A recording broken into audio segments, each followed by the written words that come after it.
Berkshire Hathaway Incorporated. To the shareholders of Berkshire Hathaway Incorporated, you may remember the wildly upbeat message of last year's report: nothing much was in works, but our experience had been that something big popped up occasionally. This carefully crafted corporate strategy paid off in 1985. Later section of this report discuss A. Our purchase of a major position in capital cities, ABC. B. Our acquisition of Scott & Fetzer. C. Our entry into a large extended term participation in the insurance business of Fireman's Fund. And D. Our sale of our stock in General Foods. Our gain in net worth during the year was $613.6 million, or 48.2%. It is fitting that the visit of Halley's Comet coincided with this percentage gain. Neither will be seen again in my lifetime. Our gain in per share book value over the last 21 years, that is since present management took over, has been from $19.46 to $1,643.71, or 23.2% compounded annually. Another percentage that will not be repeated. Two factors make anything approaching this rate of gain unachievable in the future. One factor, probably transitory, is a stock market that offers very little opportunity compared to the markets that prevailed throughout much of 1964 to 1984 period. Today, we cannot find significantly undervalued equities to purchase for our insurance company portfolios. The current situation is 180 degrees removed from the existing about a decade ago, when the only question was which bargain to choose. This change in the market also has negative implications for our present portfolio. In our 1974 annual report, I could say we consider several of our major holdings to have great potential for significantly increased values in future years. I can't say that now. It's true that our insurance companies currently hold major positions in companies with exceptional underlying economics and outstanding managements, just as they did in 1974. But current market prices generally appraise these attributes, whereas they were ignored in 1974. Today's valuations mean that our insurance companies have no chance for future portfolio gains on the scale of those achieved in the past. The second negative factor, far more telling, is our size. Our equity capital is more than 20 times what it was only 10 years ago, and an iron law of business that growth eventually dampens exceptional economics. Just look at the records of high-return companies once they have amassed even $1 billion of equity capital. None that I know of has managed subsequently over a 10-year period to keep on earning 20% or more in equity while reinvesting all or substantially all of its earnings. Instead, to sustain their high returns, such companies have needed to shed a lot of capital by way of either dividends or repurchases of stock. Their shareholders would have been far better off if all earnings could have been reinvested at the fat returns earned by these exceptional businesses. But the companies simply couldn't turn up enough high-return opportunities to make that possible. Their problem is our problem. Last year, I told you that we need profits of $3.9 billion over the 10 years, then coming up to earn 15% annually. The comparable figure for the 10 years now ahead is $5.7 billion, a 48% increase that corresponds as it must mathematically to the growth in our capital base during 1985. Here's a little perspective. Leaving aside oil companies, only about 15 U.S. businesses have managed to earn over $5.7 billion during the past 10 years.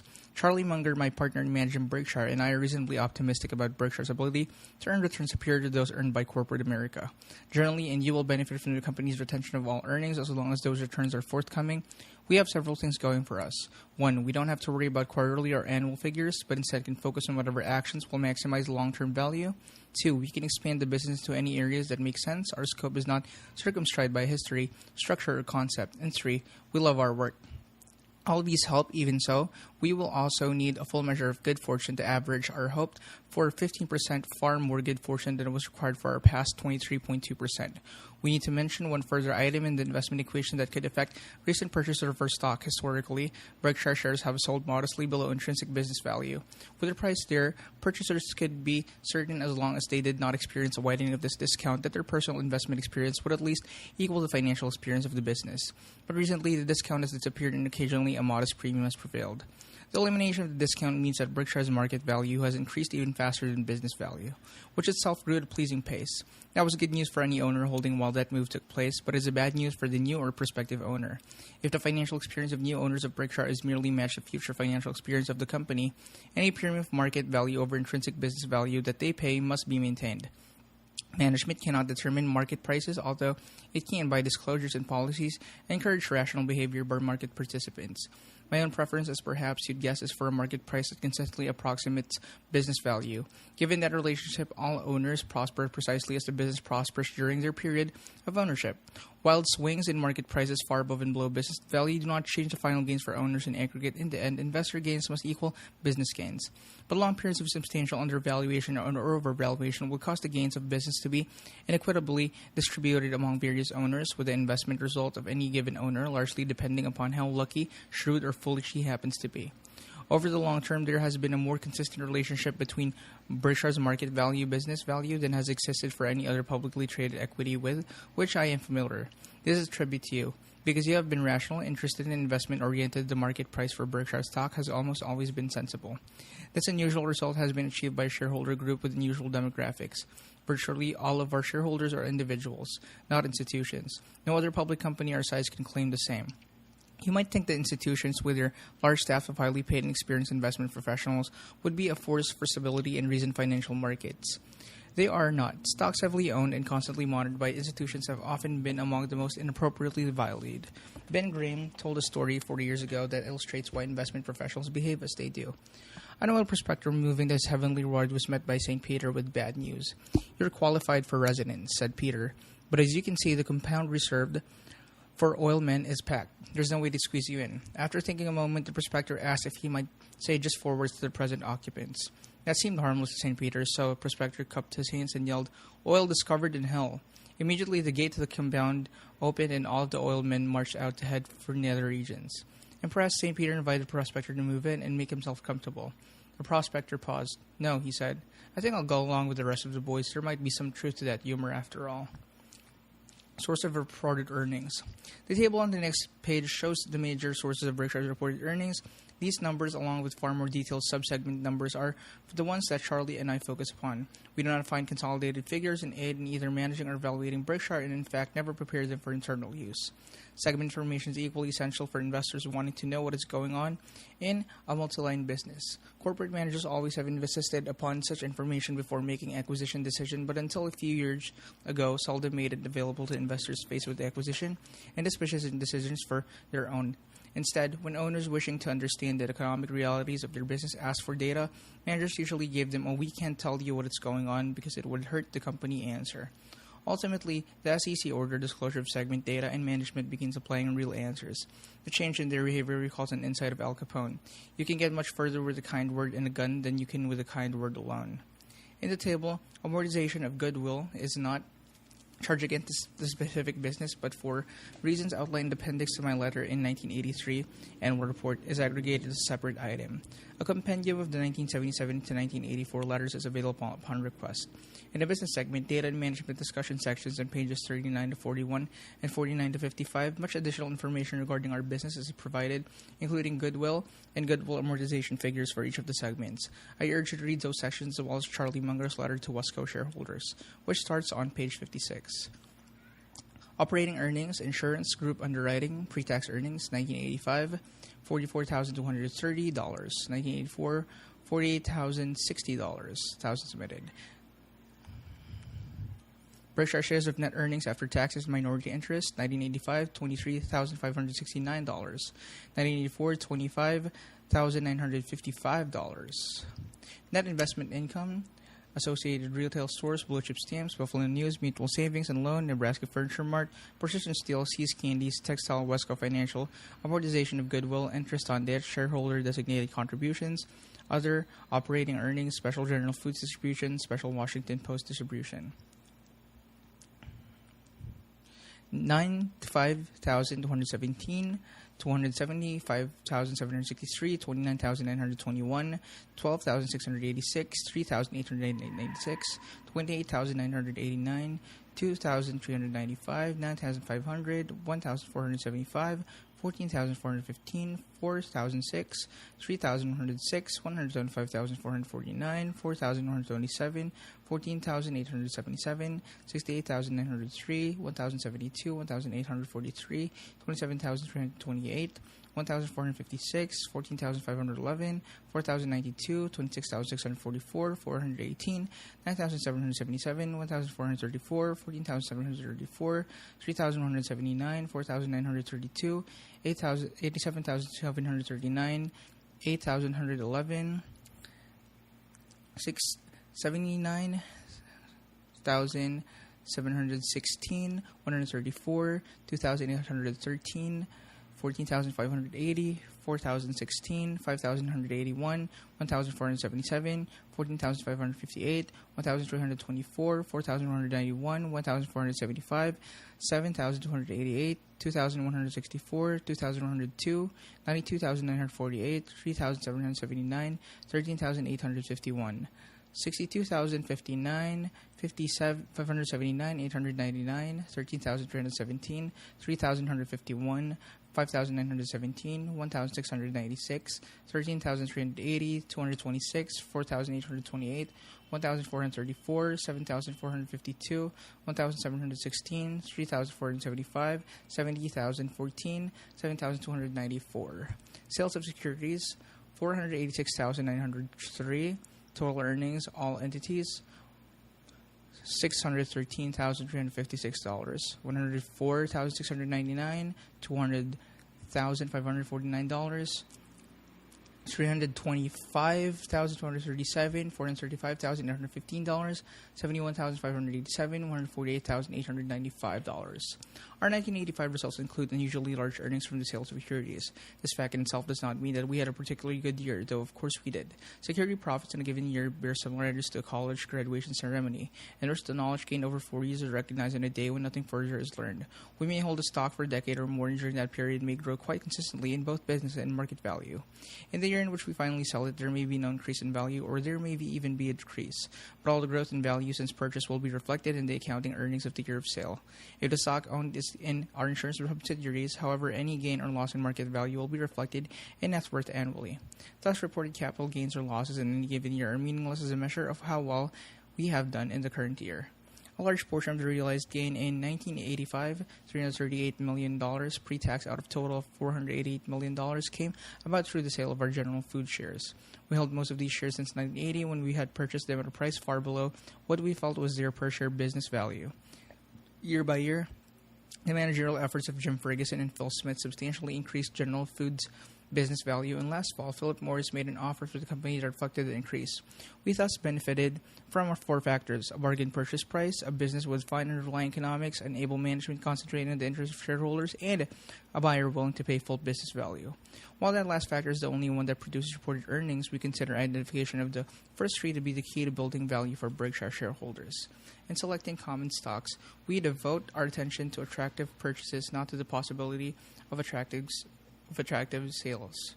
Not to the possibly attractive sales, we have again reported substantial income from special distributions this year from Washington Post and General Foods. The General Food transaction obviously took place well before the Philip Morris offer. Distribution of this kind occur when we sell a portion of our shares in a company back to it simultaneously with its purchase of shares from other shareholders. The number of shares we sell is contractually set so as to leave our percentage ownership in the company precisely the same after the sale as before. Such a transaction is quite properly regarded by the IRS as substantially equivalent to a dividend, since we as shareholders receive cash while maintaining an unchanged ownership interest.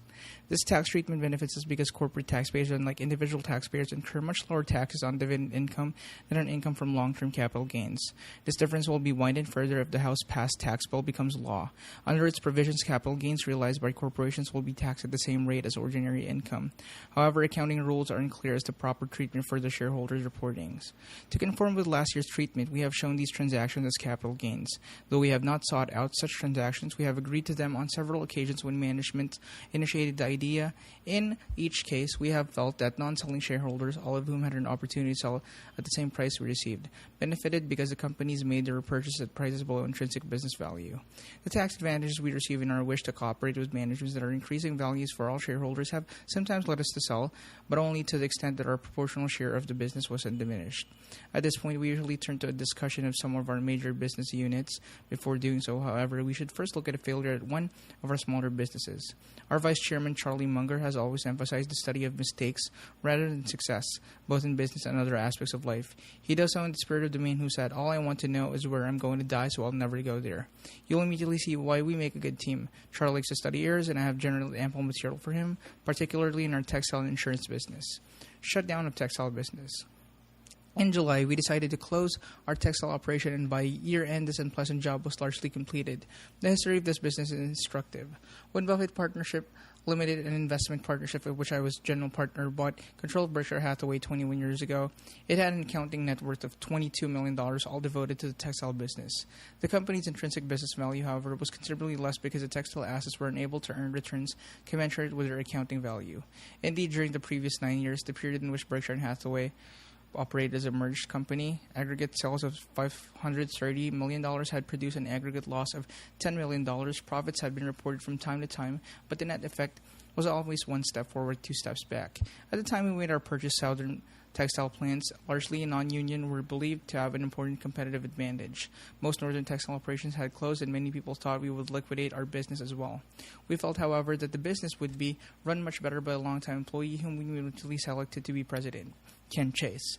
In this respect, we were 100% correct. Ken and his recent successor, Gary Morrison, have been excellent managers, every bit the equal of managers or more profitable businesses. In early 1967, cash generated by the textile operation was used to fund our entry into insurance via the purchase of National Indemnity Company. Some of the money came from earnings and some from reduced investment in textile inventories, receivables, and fixed assets. This pullback proved wise. Although much improved by Ken's management, the textile business never becomes a good earner, not even in cyclical upturns. Further diversification of Berkshire followed, and gradually the textile operations' depressing effect on our overall return diminished as the business became progressively smaller portion of the corporation. We remained in the business for reasons that I stated in 1978 annual report and summarized at other times also. 1. Our textile business are very important employers in their communities. 2. Management has been straightforward in reporting on problems, energetic in attacking them. 3. Labor has been cooperative in understanding and facing our common problems. And 4. The business should average modest cash returns relative to the investment. I further said, as long as these conditions prevail, and we expect that they will, we intend to continue to support our textile business despite more attractive alternative uses for capital. It turned out that I was very wrong about 4. Through 1979 was moderately profitable. The business thereafter consumed major amounts of cash by mid-1985. It became clear even to me that this condition was almost sure to continue. Could we have found a buyer who would continue operations, I would have certainly preferred to sell the business rather than liquidate it, even if that meant somewhat lower proceeds for us. But the economics that were finally obvious to me were also obvious to others, and interest was nil. I won't close down business of subnormal profitability merely to add a function of a point to our corporate rate of return. However, I also feel it inappropriate for even exceptionally profitable company to fund an operation once it appears to have unending losses in prospect. Adam Smith would disagree with my first proposition, and Karl Marx would disagree with my second. The middle ground is the only position that leaves me comfortable. I should emphasize that Ken and Gary have been resourceful, energetic, and imaginative in attempting to make our textile operation a success. Trying to achieve sustainable profitability, they were work product lines, machinery configuration, and distribution arrangement.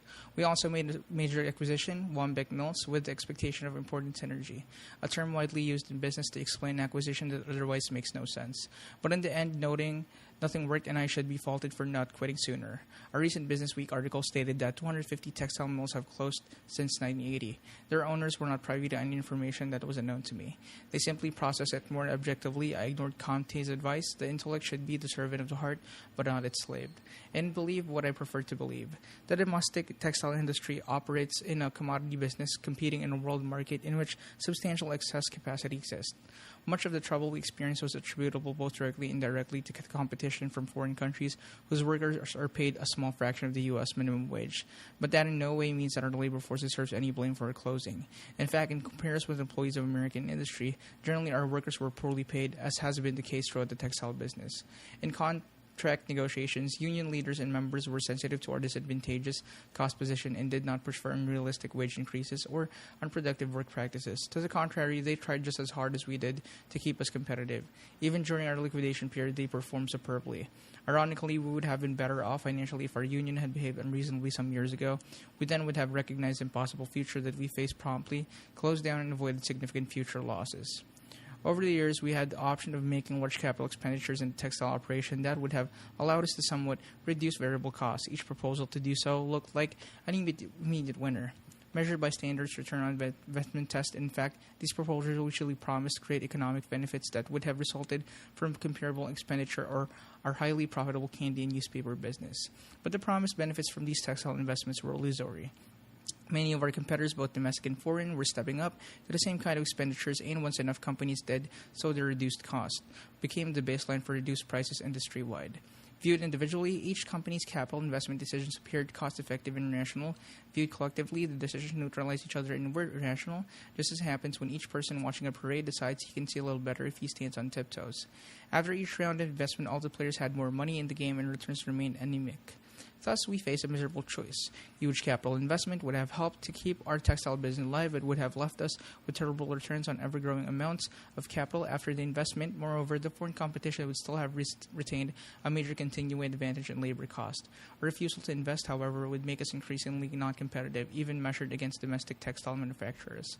I always thought myself in the position described by Woody Allen in one of his movies. More than any other time in history, mankind faces a crossroads. One path leads to despair, the other hopelessness, and the other to total extinction. Let us pray we have the wisdom to choose correctly. For an understanding of how to invest or not to invest dilemma plays out in commodity business, it is instructive to look at Burlington Industries, by far the largest U.S. textile company. Both 21 years ago and now in 1964, Burlington had sales of $1.2 billion against our $50 million. It had strengths in both distribution and production that we could never hope to match, and also, of course, had an earning record far superior to ours. Its stock sold at 60 at the end of 1964. Ours was 13. Burlington made a decision to stick to the textile business, and in 1985 had sales of about $2.8 billion. During the 1964 to 85 period, the company made capital expenditures of about $3 billion, far more than any other U.S. textile company, and more than $200 per share on that $60 stock. A very large part of the expenditure, I am sure, was devoted to cost improvement expansion. Given Burlington's basic commitment to stay in textiles, I would also surmise that the company's capital decisions were quite rational. Nevertheless, Burlington has lost sales volume in real dollars and has far lower returns on sales and equity now than 20 years ago. Split 2 for 1 in 1965, the stock now sells at 34 on an adjusted basis, just a little over its $60 price in 1964. Meanwhile, the CPI has more than tripled. Therefore, each share commands about one-third the purchasing power it did at the end of 1964. Regular dividends have been paid, but they too have shrunk significantly in purchasing power. This devastating outcome for the shareholders indicates what can happen when much brain power and energy are applied to a faulty premise. The situation is suggestive of Samuel Johnson's horse. A horse that can count to 10 is a remarkable horse, not a remarkable mathematician. Likewise, a textile company that allocates capital brilliantly within its industry is a remarkable textile company, but not a remarkable business.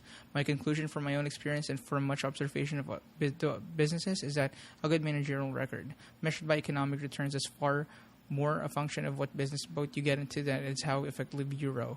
Though intelligence and effort help considerably, of course, in any business, good or bad. Some years ago I wrote, when a management with a reputation for brilliance tackles a business with a reputation for poor fundamental economics, it is a reputation of the business that remains intact. Nothing has since changed my point of view on that matter. Should you find yourself in a chronically leaking boat, energy devoted to changing vessels is likely to be more productive than energy devoted to patching leaks. There is an investment postscript in our textile saga. Some investors weight book value heavily in their stock buying decision, as I in my early years did myself, and some economists and academicians believe replacement values are considerable importance in calculating an appropriate price level for the stock market as a whole. Those of both persuasions would have received an education at the auction we held in early 1986 to dispose of our textile machinery. The equipment sold, including some disposed of in the few months prior to auction, took up about 750,000 square feet of factory space in New Bedford, and was eminently usable. It originally cost us about $13 million, including $2 million spent in 1980 to 84, and had a current book value of $866,000 after accelerated depreciation. Though no sane management would have made the investment, the equipment could have been replaced for new, perhaps $30 to $50 million. Gross proceeds from our sale of this equipment came to $163,122, allowing for necessary pre- and post-sales costs.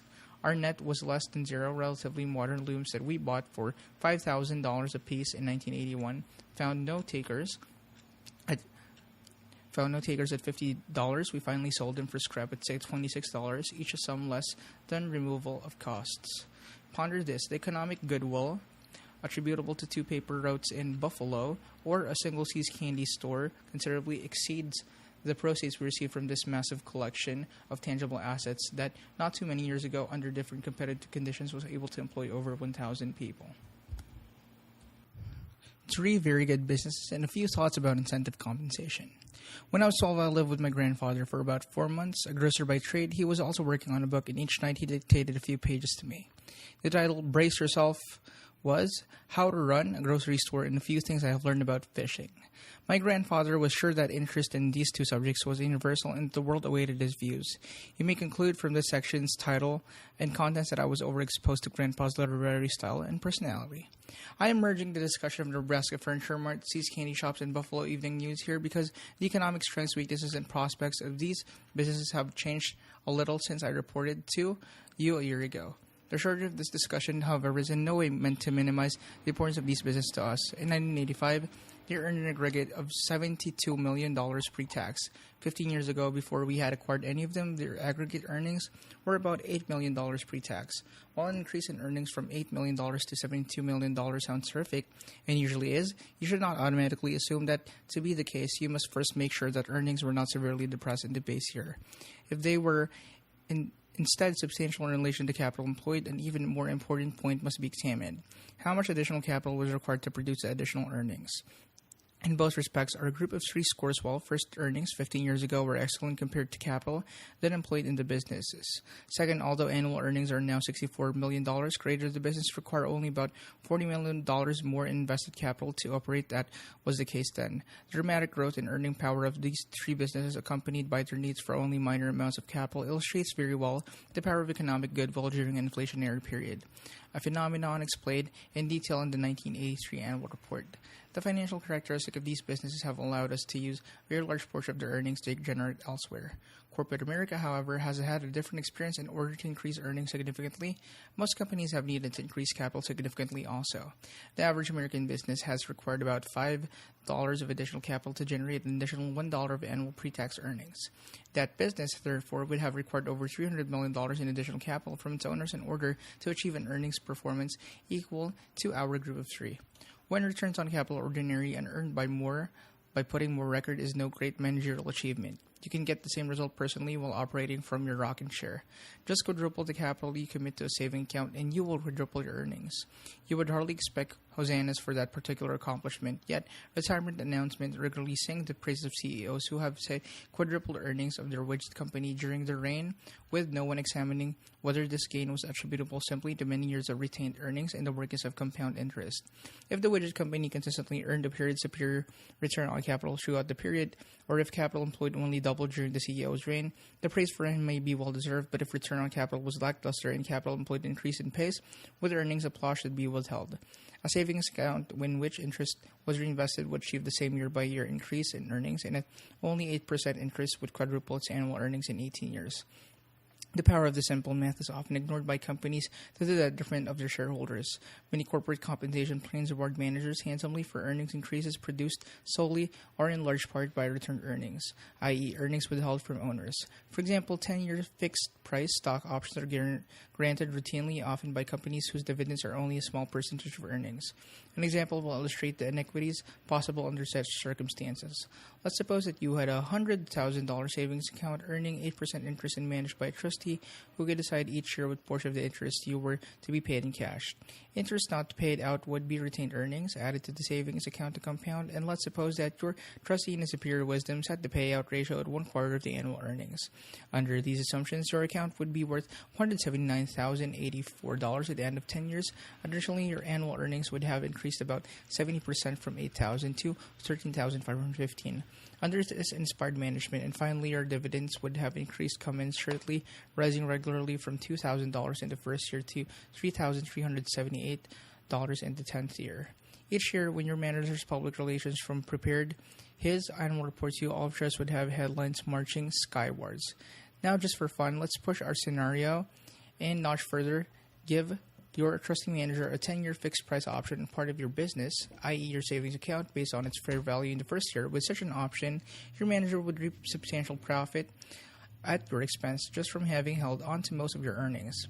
If he were both Machiavellian and a bit of a mathematician, your manager might also have cut the payout ratio once he was firmly entrenched. This scenario is not as far-fetched as you might think. Many stock options in the corporate world have worked in exactly that fashion. They have gained in value simply because management retained earnings, not because it did well with the capital in its hands. Managers actually apply a double standard to options, leaving aside warrants, which deliver the issuing corporation immediate and substantial compensation. I believe it is fair to say that nowhere in the business world are 10-year fixed price options on all or a portion of a business granted to outsiders. 10 months, in fact, would be regarded as extreme. It would be particularly unthinkable for managers to grant a long-term option on a business that was regularly adding to its capital. Any outsider wanting to secure such an option would be required to pay fully for capital added during the option period. The unwillingness of managers to do unto outsiders, however, is not matched by an unwillingness to do unto themselves. Negotiating with oneself seldom produces a barroom brawl. Managers regularly engineer 10-year fixed-price options for themselves and associate that first totally ignore the fact that retained earnings automatically build value, and second, ignore the carrying cost of capital. As a result, these managers end up profiting much as they would have had they had an option on that savings account that was automatically building up in value. Of course, stock options often go talented, value-adding managers and sometimes deliver them rewards that are perfectly appropriate. Indeed, managers who are really exceptional almost always get far less than they should. But when the result is equitable, it is accidental. Once granted, the option is blind to individual performance because it is irrevocable and unconditional. So long as manager stays in the company, the sluggard receives reward from his options precisely as does the star. A managerial Rip Van Winkle, ready to doze for 10 years, could not wish for a better incentive system.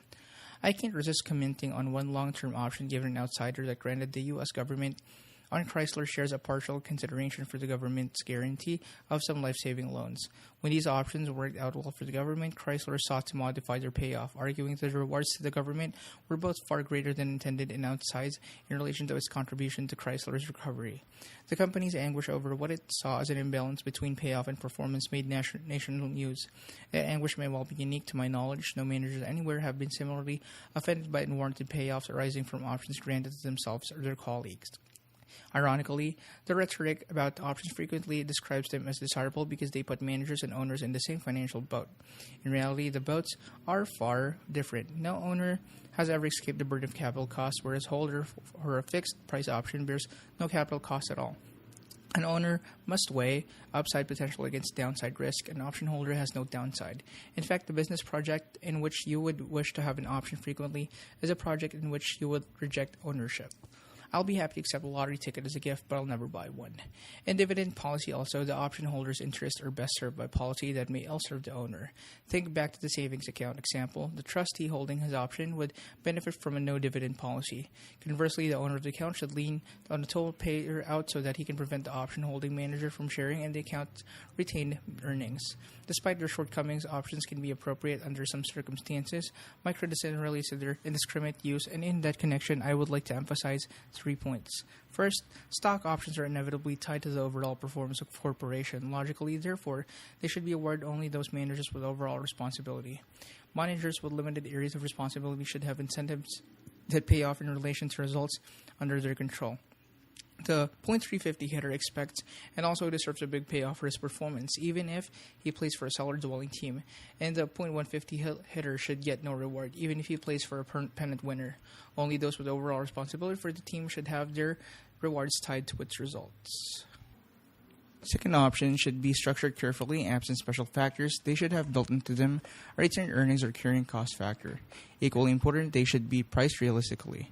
When managers are faced with offers for their companies, they unfailingly point out how unrealistic market prices can be as an index of real value.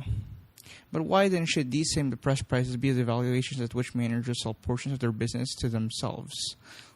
They may go further. Officers and directors sometimes consult the tax code to determine the lowest price at which they can, in effect, sell part of the business to insiders. While they're at it, they often elect plans that produce the worst tax results for the company. Except in highly unusual cases, owners are not well served by the sale of part of their business at a bargain price, whether the sale is to outsiders or to insiders. The obvious conclusion, options should be priced at true business value. Third, I want to emphasize that some managers whom I admire enormously and whose operating records are far better than mine disagree with me regarding fixed price options. They have built corporate cultures that work, and fixed price options have been a tool that helped them by their leadership and example and by the use of options as incentives.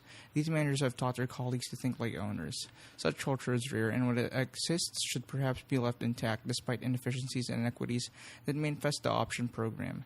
If it ain't broke, don't fix it. It is preferable to purity at any price. At Berkshire, however, we use incentive compensation system that rewards key managers for meeting targets in their own bill weeks. If seized as well, that does not produce incentive compensation at the news nor vice versa. Neither do we look at the price of Berkshire stock. When we write bonus checks, we believe good unit performance should be rewarded, whether Berkshire stocks rises, falls, or stays even. Similarly, we think average performance should earn no special rewards even if our stock should soar. Performance, furthermore, is defined in different ways depending upon the underlying economics of business. In some, our managers enjoy tailwinds not their own making, and in others, they fight unavoidable headwinds. The rewards that go with the system can be large. Out of various business units, top managers sometimes receive incentive bonuses of 5 times their base salary or more. It will be possible that one manager's bonus could top $2 million in 1986. I hope so. We not put a cap on bonuses, and the potential for rewards is not hierarchical. The manager of a relatively small unit can earn far more than the manager of a larger unit if results indicate he should. We believe further that such factors as seniority and age should not affect incentive compensation, though they sometimes influence basic compensation. A 20-year-old who can hit .300 is as valuable to us as a 40-year-old performing as well. Obviously, all Berkshire managers can use their bonus money or other funds, including borrowed money, to buy or stock in the market. Many have done just that, and some now have large holdings. By accepting both the risk and the carrying costs that go with outright purchases, these managers truly walk in the shoes of owners. Now let's get back at long last to our 3 businesses. At the Nebraska Furniture Mart, our basic strength is an exceptionally low-cost operation that allows the business to regularly offer customers the best values available in home furnishing. NFM is the largest store of its kind in the country. Although the already depressed farm economy worsened considerably in 1985, the store easily set a new sales record. I also am happy to report that NFM is the largest store of its kind in the country. Although the already depressed farm economy worsened considerably in 1985, the store easily set a new sales record. I also am happy to report that NFM's chairman, Rose Blumkin, legendary Miss B, continues at age 92 to set a pace at the store that none of us can keep up with. She's there wheeling and dealing 7 days a week, and I hope that any of you who visit Omaha will go out to the mart and see her in action. It will inspire as it does me.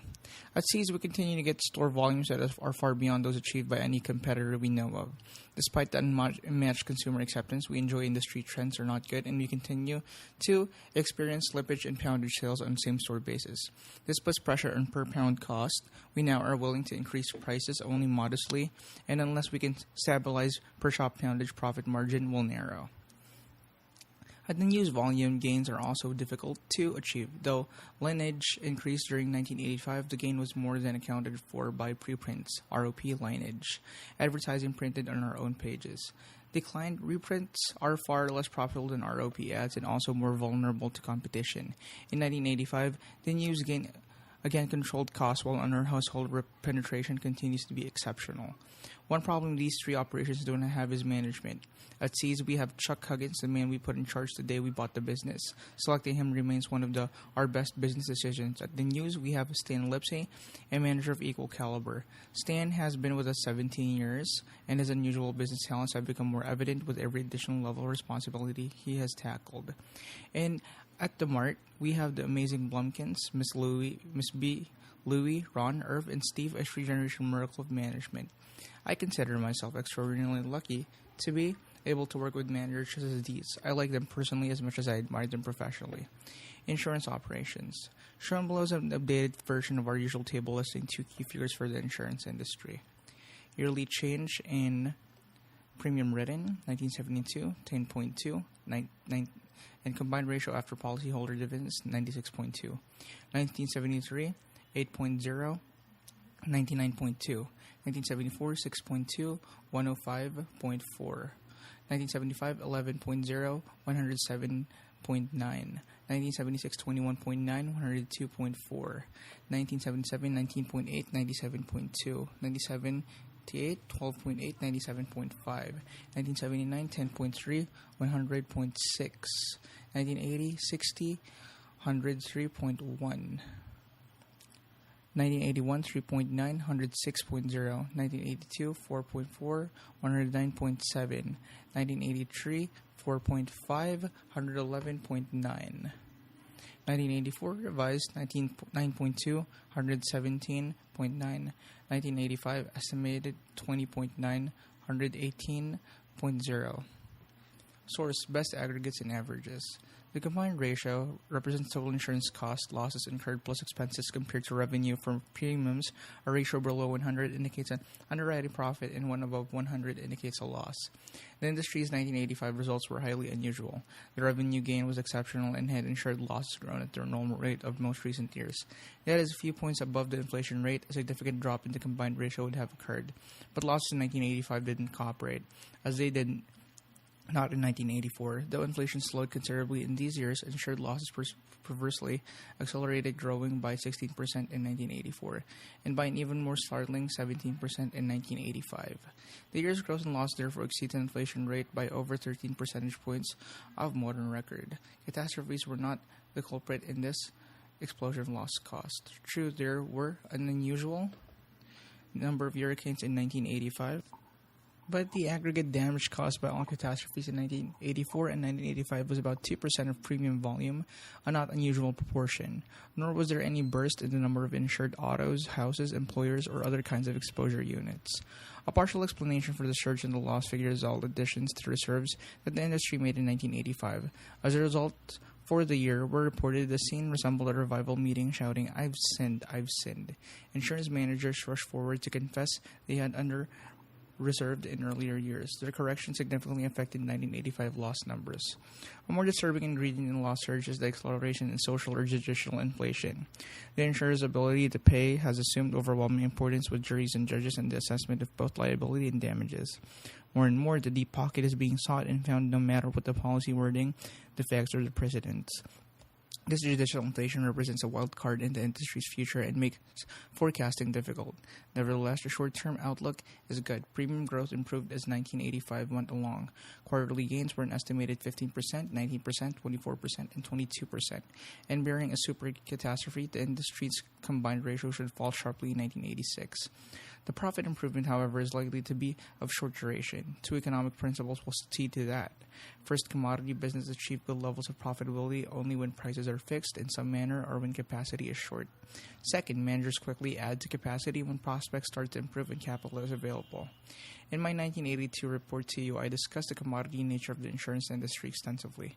The typical policyholder does not differentiate between products but concentrates instead on price. For many decades, a cartel-like procedure kept prices up, but this arrangement has disappeared for good. The insurance product now is priced as any other commodity for which a free market exists. When capacity is tight, prices will be set remuneratively. Otherwise, they will not be. Capacity currently is tight in many lines of insurance, though in this industry, unlike most, capacity is an attitudinal concept, not a physical fact. Insurance managers can write whatever amount of business they feel comfortable writing, subject only to pressure applied by regulators and bests. The industry is authoritative rating service. The comfort level of both managers and regulators is tied to capital. More capital means more comfort, which in turn means more capacity in the typical commodity business. Furthermore, such as aluminum or steel, a long gestation precedes the birth of additional capacity. In the insurance industry, capital can be secured instantly, thus any capacity shortage can be eliminated in short order. That's exactly what's going on right now. In 1985, about 50 insurance raised well over $3 billion, piling up capital so that they can write all the business possible at the better prices now available. The capital raising trend has accelerated dramatically so far in 1986. If capacity additions continue at this rate, it won't be long before serious price cutting appears, and next a fall in profitability. When the fall comes, it will be the fault of the capital raisers of 1985 and 1986, not the price cutters of 1980X. Critics should be understanding, however, as was the cause in our textile example, the dynamics of capitalism cause each insurer to make decisions that for itself appear sensible but that collectively slash profitability. In past reports, I have told you that Berkshire's strong capital position, the best in the industry, should have one day allow us to claim a distinct competitive advantage in the insurance market. With the tightening of the market, that day arrived. Our premium volume more than tripled last year following a long period of stagnation. Berkshire's financial strength and our record of maintaining unusual strength through thick and thin is now a major asset for us in securing good business. We correctly foresaw a flight to quality by many large buyers of insurance and reinsurance who belatedly recognized that a policy is only an IOU and who, in 1985, could not collect on many of their IOUs. These buyers today are attracted to Berkshire because of its strong capital position, but in development we did not foresee. We also are finding buyers drawn to us because our ability to insure substantial risks set us apart from the crowd. To understand at this point, you need a few background facts about large risks. Traditionally, many insurers have wanted to write this kind of business. However, their willingness to do so has been almost always based upon reinsurance arrangements that allow the insurer to keep just a small portion of the risk itself, while passing on, laying off, most of the risk to its reinsurers. Imagine, for example, a directors and officers D&O liability policy providing $25 million of coverage by various excess of loss reinsurance contracts. The company issuing that policy might keep the liability for only the first $1 million for any loss that occurs. The liability for any loss above that amount up to $24 million would be borne by the insurers of the issuing insurer. In trade parlance, a company that issues large policies but retain relatively little of the risk for its own account writes a large gross line but a small net line. In any reinsurance arrangement, a key question is how the premiums paid for the policy should be divided among the various layers of risk. In our D&O policy, for example, what part of the premium received should be kept by the issuing company to compensate it fairly for taking the first $1 million of risk, and how much should be passed on to reinsurers to compensate them fairly for taking the risk between $1 million and $25 million. One way to solve this problem might be deemed the Patrick Henry approach. I have but one lamp by which my feet are guided, and that is the lamp of experience. In other words, how much of a total premium reinsurers have needed in the past to compensate them fairly for the losses they actually had to bear. Unfortunately, the lamp of experience has always provided imperfect illumination for reinsurers because so much of their business is long tail, meaning it takes many years before they know what their losses are. Lately, however, the light has not only been dim, but also grossly misleading in the images it has revealed. It has the court's tendency to grant awards that are both huge and lacking in precedent makes it reinsurers' usual extrapolations or inferences from past data a formula for disaster. Out with Patrick Henry and with the pogo. The future ain't what it used to be. The burgeoning uncertainties of the business, coupled with entry into reinsurance of many unsophisticated participants, worked in recent years in favor of issuing companies writing a small net line. They were able to keep a far greater percentage of the premiums than the risk. By doing so, the issuing companies sometimes made money on business that was distinctly unprofitable for the issuing and reinsuring companies combined. This result was not necessarily by intent. Issuing companies generally knew more than reinsurers did about the ultimate cost that would be experienced at higher layers of risks. Inequities of this sort have been particularly pronounced in lines of insurance in which much change was occurring and losses were soaring. Example, professional malpractice, D&O products, liability, etc. Given these circumstances, it is not surprising that issuing companies remain enthusiastic about writing business long after premiums become woefully inadequate on a gross basis. An example of just how disparate results have been for issuing companies versus the reinsurers is provided by the 1984 financials of one of the leaders in large and unusual risks. In that year, the company wrote about $6 billion of business and kept around $2.5 billion of the premiums, or about 40%. It gave the remaining $3.5 billion to reinsurance, and the part of the business kept the company's underwriting loss was less than $200 million, an excellent result in that year. Meanwhile, the part laid off produced a loss over $1.5 billion for the insurers. Thus, the issuing company wrote a combined ratio of well under 110, whilst reinsurers participating in precisely the same policies came in considerably over 140. This result was not attributable to natural catastrophes. It came from run-of-the-mill insurance losses, occurring, however, in surprising frequency and size.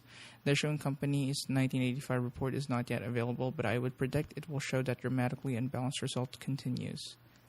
A few years such as this, and even slow-witted reinsurers can lose interest, particularly in explosive lines where the proper split in premium between issuer and reinsurer remains impossible to even roughly estimate. The behavior of reinsurers finally becomes like that of Mark Twain's cat. Having once sat on a hot stove, it never did so again. but it never again sat on a cold stove either. Reinsurers have had so many unpleasant surprises. In long-tail casualty lines that may have decided, probably correct, to give up the game entirely, regardless of the price inducements. Consequently, there has been a dramatic pullback of reinsurance capacity in certain important lines. This development has left many issuing companies under pressure. They can no longer commit their reinsurance time after time for tens of millions per policy, as they so easily could do only a year or two ago, and they do not have the capital nor appetite to take on large risks for their own account. For many issuing companies, gross capacity has shrunk much closer to net capacity, and that is often small indeed. At Berkshire, we have never played the lay it off at a profit game, and until recently, that put us at a severe disadvantage in certain lines. Now the tables are turned. We have the underwriting capability, whereas others do not. If we believe the price to be right, we are willing to write a net line larger than that of the largest insurer. For instance, we are perfectly willing to risk losing $10 million of our own money on a single event as long as we believe that the price is right and that the risk of loss is not. Significantly correlated with other risks, we are ensuring very few insurers are willing to risk half that much on single events. Although just a short while ago, many were willing to lose 5 or 10 times that amount, as long as virtually all of the loss was for the account of their reinsurers.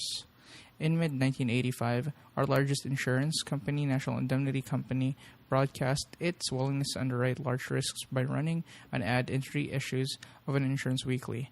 The ad solicited policies of only large size, those with a minimum premium of $1 million. This ad drew a remarkable 600 replies and ultimately produced premiums totaling about $50 million.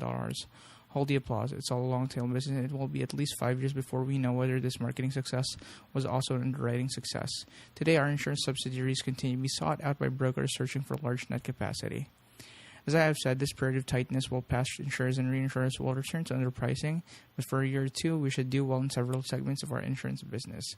Mike Goldberg has made many important improvements in the operation, prior mismanagement by your chairman having provided him ample opportunity to do so. He has been particularly successful recently in hiring young managers with excellent potential. They will have a chance to show their stuff in 1986.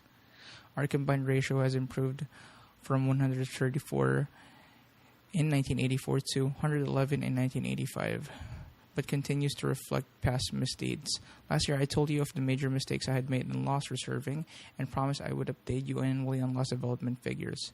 Naturally, I made this promise thinking my future record would be much improved. So far, this has not been the case. Details on last year's loss development are on pages 50 to 52. They reveal significant under-reserving at the end of 1984 as they did in the several years preceding. The only bright spot in the picture is that virtually all of the under-reserving revealed in 1984 occurred in the reinsurance area, and they're in very large part in a few contracts that were discontinued several years ago. This explanation, however, recalls all too well a story told me many years ago by the chairman of General Insurance Company. He said that every year his managers told him that except for Florida hurricane or except for Midwestern tornadoes, they would have had a terrific year. Finally, he called the group together and suggested that they form a new operation, the Except for Insurance Company, in which they would henceforth place all of the business that they later wouldn't want to count. In any business, insurance or otherwise, except for should be excised for the lexicon. If you're going to play the game, you must count the runs scored against you in all 9 innings.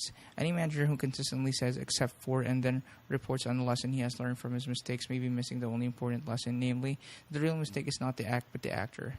Inevitably, of course, business errors will occur and the wise manager will try to find the proper lessons in them, but the trick is to learn most lessons from the experiences of others. Managers who have learned much from personal experience in the past usually are destined to learn much from personal experience in the future. Geico, 38% owned by Berkshire, reported an excellent year in 1985 in premium year growth and investment results, but a poor year by its lofty standards in underwriting. Private passenger, auto, and homeowners insurance were the only important lines in the industry whose results deteriorated significantly during the year. Geico did not escape the trend, although its record was far better than that of virtually all of its major competitors. Jack Byron left Geico at mid-year to head Fireman's Fund, leaving behind Bill Snyder as chairman and Lou Simpson as vice chairman. Jack's performance in reviving Geico from near bankruptcy was truly extraordinary, and his work resulted in enormous gains for Berkshire. We owe him a great deal for that. We are equally indebted to Jack for an achievement that eludes most outstanding leaders. He found managers to succeed him who have talents as valuable as his own. By his skill in identifying, attracting, and developing Bill and Lou, Jack extended the benefits of managerial stewardship well beyond his tenure. Fireman's Fund Quota Share Contract. Never one to let go of a meal ticket, we have followed Jack Warren to Fireman's Fund FFIC, where he is chairman and CEO of the holding company. On September 1, 1985, we became a 7% participant of the business in force of the FFIC group. With the exception of reinsurance, they write for unaffiliated companies. Our contract runs for 4 years and provides that our losses and costs will be proportionate to theirs throughout the contract period. If there is no extension, we will thereafter have no participation in any ongoing business. However, for a great many years in the future, we will be reimbursing FFIC for our 7% of the losses that occurred in September 1, 1985, August 31, 1989, period. Under the contract, FFIC remits premiums to us promptly, and we reimburse FFIC promptly for expenses and loss it has paid. Thus, funds generated by our share of the business are held by us for investment. As part of the deal, I'm available to FFIC for consultation about general investment strategy. I'm not involved, however, in specific investment decisions of FFIC, nor is Berkshire involved in any aspect of a company's underwriting activities. Currently, FFIC is doing about $3 billion of business and will probably do more as rates rise. The company's September 1, 1985 unearned premium reserve was $1.324 billion, and it therefore transferred 7% of this, or $92.7 million, to us at the initiation of the contract. We concurrently paid them $209.4 million, representing the underwriting expenses that they had incurred on the transferred premium. All of the FFIC business is written by National Indemnity Company, but 2/7 of it is passed along to Wesco Financial Insurance Company, WesFic, a new company organized by our 80% owned subsidiary, Wesco Financial Corporation. Charlie Munger has some interesting comments about WesFic and their insurance business on page 60 to 62. To the insurance segment tables on page 41, we have added the new line labeled Major Quota Share Contracts. The 1985 results of the FFIC contract are reported there, though the newness of arrangement makes these results only very rough approximations. After the end of the year, we secured another quota share contract whose 1986 volume should be over $50 million. We hope to develop more of this business. Industry conditions suggest that a significant number of companies are generating more business than they themselves can prudently handle. Our financial strength makes us an attractive partner for such companies. Marketable securities. We show below our 1985 year-end net holdings in marketable equities. All positions with a market value over $25 million are listed, and the interests attributable to minority shareholders of Wesco and Nebraska Furniture Mart are excluded. Number of shares: 1,036,461, 900,800, 2,350,922, 6,850,000, 2,379,200, 147,788, 1,727,765. Affiliated Publications Incorporated, American Broadcasting Companies Incorporated, Beatrice Companies Incorporated, Geico Corporation, Handy and Harman, Time Inc., The Washington Post Company. Cost, 1,000 minute. In dollars: 30,516, 54,435, 106,811, 45,713, 27,318, 20,385, 9,731. 55,710, 108,997, 108,142, 595,950, 43,718, 52,669, 25,172. All of their common stock holdings, total common stocks: 267,909, 7,201, 275,110, $1,170,358, 27,963, 1,198,321. We mentioned earlier that in the past decade, the investment environment has changed from one in which great businesses were totally unappreciated to one in which they are approximately recognized. The Washington Post Company, WPC, provides an excellent example. We bought all of our WPC holdings in mid-1973 at a price of not more than one-fourth of then the per share business value of the enterprise. Calculating the price-value ratio required no unusual insights. Most security analysts, media brokers, and media executives would have estimated WPC's intrinsic business value at $400 to $500 million, just as we did, and its $100 million stock market valuation was published daily for all to see. Our advantage rather was attitude.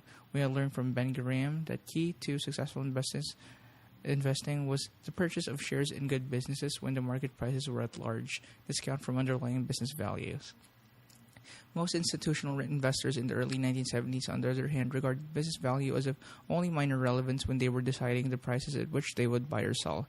This now seems hard to believe. However, these institutions were then under the spell of academics at prestigious business schools who were preaching a newly fashioned theory.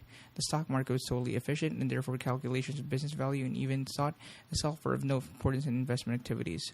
We are enormously indebted to those academics. What could be more advantageous in an intellectual contest, whether it be bridge, chess, or stock selection, than to have opponents who have been taught that thinking is a waste of energy? Through 1973 and 1974, WPC continued to find its business intrinsic value grew. Nevertheless, by year 1974, our WPC holdings showed a loss of about 25% with market value at $8 million against our cost of $10.6 million. What we had thought ridiculously cheap a year earlier had become a good bit cheaper as the market in its infinite wisdom worked WPC stock down to well below 20 cents on the ladder of intrinsic value. You know the happy outcome. Ken Graham, CEO of WPC, had the brains and courage to repurchase large quantities of stock for the company at those bargain prices, as well as the managerial skills necessary to dramatically increase business values. Meanwhile, investors began to recognize the exceptional economics of the business, and the stock price moved closer to underlying value. Thus, we experienced a triple dip.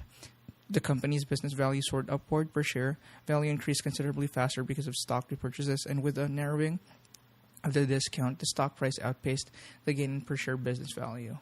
We hold all the WPC shares we bought in 1973 except for those sold back to the company in 1985's proportionate redemption. Proceeds from the redemption plus year-end market value of our holdings total $221 million. If we had invested our $10.6 million in any of a half dozen video companies that were investment favorites in mid-1973, the value of our holdings at year-end would have been in the area of $40 to $60 million. Our gain would have far exceeded the gain in general market, an outcome reflecting the exceptional economics of the media business. The extra $160 million or so we gained through ownership of WPC came in very large part from the superior nature of the managerial decisions made by Kay as compared to those made by managers of most media companies. Her stunning business success has in large part gone unreported, but among Berkshire shareholders it should not go unappreciated. Our capital cities purchase described in the next section required me to leave the WPC board early 1986. But we intend to hold indefinitely whatever WPC stock FCC rules allow us to. We expect WPC's business values to grow at a reasonable rate, and we know that management is both able and shareholder-oriented. However, the market now values the company at over $1.8 billion, and there is no way that the value can progress from that level or rate anywhere close to the rate possible when the company's valuation was only $100 million, because market prices have also been bid up for our other holdings. We face the same vastly reduced potential throughout our portfolio. You'll notice that we had a significant holding in Beatrice companies at year-end. It is a short-term arbitrage holding, in effect, a parking place for money. Though not a totally safe one, since deals sometimes fall through and create substantial losses, we sometimes enter the arbitrage field when we have more money than ideas, but only to participate in announced mergers and sales. We'd be a lot happier if the funds currently employed on the short-term basis found a long-term home. At the moment, however, prospects are bleak. At year-end, our insurance subsidiaries had about $400 million in tax-exempt bonds, of which $194 million at amortized cost were issues of Washington Public Power Supply System, WPPSS. Projects 1, 2, and 3. One discussed this position fully last year, explained why we would not disclose further purchases or sales until well after the fact, adhering to the policy we follow on stocks. Our unrealized gain on the WPPSS bonds at year-end was $62 million, perhaps one-third arising from the upward movement of bonds generally, and the remainder from a more positive investor view towards WPPSS. 1, 2, and 3's annual tax-exempt income from our WPPSS issues is about $30 million. Capital Cities, ABC Incorporated. Right after year-end, Berkshire purchased 3 million shares of Capital Cities, ABC Incorporated, Cap Cities at $172.50 per share. The market price of such shares at the time commitment was made early in March 1985. I've been on record for many years about management of Cap Cities. I think it is the best of any public-owned company in the country, and Tom Murphy and Dan Burke are not only great managers, they are precisely the sort of fellows that you would want your daughter to marry. It is a privilege to be associated with them, and also a lot of fun, as any of you who know them will understand. Our purchase of stock helped Cap Cities finance the $3.5 billion acquisition of American broadcasting companies for Cap Cities. ABC is a major undertaking whose economics are likely to be exciting over the next few years. This bothers us not on iota. We can be very patient. No matter how great the talent or effort, some things just take time. You can't produce a baby in 1 month by getting 9 women pregnant.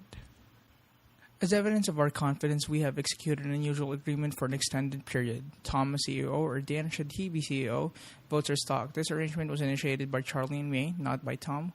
We also have restricted ourselves in various ways regarding sale of our shares. The object of these restrictions is to make sure that our block does not get sold. Anyone who is a large holder or intends to become a large holder without the approval of management, an arrangement similar to ones we initiated some years ago at Geico and Washington Post. Since large blocks frequently command premium prices, some might think we have injured Berkshire financially by creating such restrictions. Our view is just the opposite. We feel the long-term economic prospects for these businesses and thus for ourselves as owners are enhanced by the arrangements. With them in place, the first-class managers with whom we have aligned ourselves can focus their efforts entirely upon running the business and maximizing long-term values for owners. Certainly, this is much better than having those managers distracted by revolving door capitalists hoping to put the company in play. Of course, some managers place their own interests above those of the company and its owners and deserve to be shaken up. But in making investment, we try to steer clear of this type. Today, corporate instability is an inevitable consequence of widely diffused ownership of voting stock. At any time, a major holder can surface usually mouthing reassuring rhetoric, but frequently harboring uncivil intentions.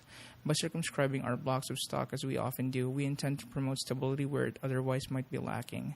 That kind of certainty, combined with a good manager and a good business, provides excellent soil for a rich financial harvest. That's the economic case for arrangements. The human side is just as important. We don't want managers we like and admire and who have welcomed a major financial commitment by us to ever lose any sleep wondering whether surprises might occur because of our large ownership. I have told them there will be no surprises, and these agreements put Berkshire signature where my mouth is. That signature also means that the managers have a corporate commitment and therefore need not worry if my personal participation in Berkshire affairs ends prematurely, a term I define as any age short of 3 digits. Our Cap Cities purchase was made at full price, reflecting the very considerable enthusiasm for both media stocks and media properties that has developed in recent years, and that in the case of some property purchases has approached a mania. It's no field for bargains, however. Our Cap Cities investment allies us with an exceptional combination of properties and people, and we like the opportunity to participate in size. Of course, some of you probably wonder why we are now buying Cap Cities at $172.50 per share, given that your chairman, in a characteristic burst of brilliance, sold Berkshire holdings in the same company at $43 per share in 1978 to 80. Anticipating your question, I spent much of 1985 working on a snappy answer that would reconcile these acts. A little more time, please. Acquisition of Scott & Fetzer. Right after year-end, we acquired the Scott & Fetzer Company, Scott Fetzer of Cleveland, for about $320 million. In addition, about $90 million of pre-existing Scott Fetzer debt remains in place. In the next section of this report, I describe the sort of business that we wish to buy for Berkshire. Scott Fetzer is a prototype, understandable, large, well-managed, and good earner. The company has sales of about $700 million derived from 17 businesses. Many leaders in their fields, return on invested capital is good to excellent for most of these businesses. Some well-known products are Kirby, Home Care Systems, Campbell, Hausfeld, air compressors, and Wayne burners and water pumps. World Book Incorporated, accounting for about 40% of Scott Fetzer sales and a bit more of its income, is by far the company's largest operation. It also is by far the leader in its industry, selling more than twice as many encyclopedia sets annually as its nearest competitor. In fact, it sells more sets in the U.S. than its 4 biggest competitors combined. Charlie and I have particular interest in the World Book operation because we regard its encyclopedia as something special. I've been a fan and user for 25 years and now have grandchildren consulting the sets just as my children did. World Book is regularly rated the most useful encyclopedia by teachers, librarians, and consumer buying guides. Yet it sells for less than any of its major competitors. Childcraft, another World Book Incorporated product, offers similar value. This combination of exceptional products and modest prices at World Book Incorporated help make us willing to pay the price demanded for Scott Fetzer, despite declining results for many companies in the direct selling industry. Unequal attraction at Scott Fetzer is Ralph Shea, and CEO for 9 years. When Ralph took charge, the company had 31 businesses, the result of an acquisition spree in the 1960s. He disposed of many that did not fit or had limited profit potential, but his focus on rationalizing the original potpourri was not so intense that he passed by World Book when it became available for purchase in 1978. Ralph's operating and capital allocation record is superb, and we are delighted to be associated with him. The history of Scott Fetzer acquisition is interesting, marked by some zigs and zags before we became involved. The company had been an announced candidate for purchase since early 1984. A major investment banking firm spent many months canvassing scores of prospects, evoking interest from several. Finally, in mid-1985, a plan of sale featuring heavy participation by an ESOP, employee stock ownership plan, was approved by shareholders. However, its difficulty in closing followed. The plan was scuttled. I had followed this corporate odyssey through the newspaper on October 10, while after the ESOP deal had fallen through. I wrote a short letter to Ralph, whom I did not know. I said we admired the company's record and asked if he might like to talk. Charlie and I met Ralph for dinner in Chicago on October 22 and signed an acquisition contract the following week. The Scott Fetzer acquisition plus major growth in our insurance business should push revenues above $2 billion in 1986, more than double those of 1985. Miscellaneous. Scott Fetzer purchase illustrates our somewhat haphazard approach to acquisition. We have no master's degree, no corporate planners delivering us insight about socioeconomic trends, and no staff to investigate a multitude of ideas presented by promoters and intermediaries. Instead, we simply hope that something sensible comes along, and then if it does, we act. To give a fate a helping hand, we again repeat our regular business wanted ad. The only change from last year's copy is in 1, because we continue to want any acquisition we make to have measurable impact on Berkshire's financial results. We have raised our minimum profit requirement. Here's what we're looking for. 1. Large purchases, at least $10 million of after-tax earnings. 2. Demonstrated consistent earning power. Future projections are of little interest to us, nor are turnaround situations. Businesses earning good returns on equity while employing little or no debt. 4. Management in place. We can't supply it. 5. Simple businesses. If there's a lot of technology, we won't understand it. 6. An offering price. We don't want to waste our time or that of the seller by talking even preliminary about the transaction when price is known. We will not engage in unfriendly takeovers. We can promise complete confidentiality and a very fast answer customarily within 5 minutes. As to whether we're interested, we prefer to buy for cash, but we'll consider insurance of stock. And we receive as much as intrinsic business value as we give. Indeed, following recent advances in the price of Berkshire stock transactions involving stock issuing may be quite feasible, but invite potential sellers to check us out by contacting people with whom we have done business in the past. For the right business and the right people, we can provide a good home. On the other hand, we frequently get approached about acquisitions that don't come close to meeting our tests, new ventures, turnarounds, auction-like sales, and the ever-popular among brokers. I'm sure something will work out if you people get to know each other. None of these attract us in the least. Besides being interested in the purchases of entire business as described above, we are also interested in negotiated purchases of large but not controlling blocks of stock, as in our Cap Cities purchase. Such purchases appeal to us only when we are very comfortable with both the economics of the business and the ability and integrity of the people running the operation. We prefer large transactions. In the unusual case, we might do something as small as $50 million or even smaller, but our preference for commitments many times that size. About 96.8% of all eligible shares participated in Berkshire's 1985 shareholder-designated contribution programs. Total contributions made through the program were $4 million, and 1,724 charities were recipients. We conducted plebiscite last year in order to get your views about this program as well as our dividend policy. Recognizing it's possible to influence the answer to a question by the framing of it, we attempted to make the wording of ours as neutral as possible. We present the ballot and the results in the appendix on page 69. I think it's fair to summarize your response as highly supportive of present policies and your group preference, allowing for the tendency of people to vote for the status quo to be for increasing the annual charitable commitment as our asset values build. We urge your shareholders to read the description for shareholder designated contribution program that appears on pages 66 and 67. If you wish to participate in future programs, we strongly urge that you immediately make sure that your shares are registered in the name of the actual owner, not in the street name or nominee name. Shares not so registered on September 30, 1986 will be ineligible for the 1986 program. 5 years ago, we were required by the Bank of Holding Company Act of 1969 to dispose of our holdings in the Illinois National Bank and Trust Company of Rockford, Illinois. Our method of doing so was unusual. We announced an exchange ratio between stock of Rockford Bancorp Inc., the Illinois National Holding Company, and stock of Berkshire, and then let each of our shareholders except me make the decision as to whether to exchange all, part, or none of his Berkshire shares for Rockford shares. I took the Rockford stock that was left over, and thus my own holding in Rockford was determined by your decisions. At the time, I said this technique embodies the world's oldest and most elementary system of fairly dividing an object.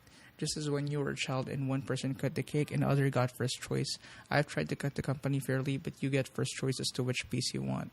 Last fall, Illinois National was sold. When Rockford's liquidation is completed, its shareholders will have received per share proceeds about equal to Berkshire's per share intrinsic value. At the time of the bank sale, I'm pleased that this 5-year result indicates that the division of the cake was reasonably equitable. Last year, I put in a plug for our annual meeting, and you took me up on the invitation. Over 250 of our more than 3,000 registered shareholders showed up.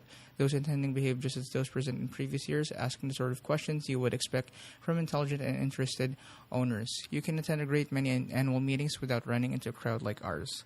Lester Maddox. When Governor of Georgia was criticized regarding the state's abysmal prison system, the solution, he said, is simple. All we need is a better class of prisoners.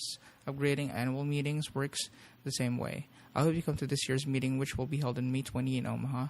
There will be only one change. After 48 years of allegiance to under the soft drink, your chairman, in an unprecedented display of behavioral flexibility, has converted to the new Cherry Coke. Henceforth, it will be the official drink of the Berkshire Hathaway annual meeting. And bring money. Ms. B promises to have bargains galore if you will pay her a visit at the Nebraska Furniture Mart after the meeting. March 4, 1986. Warren E. Buffett, Chairman of the Board.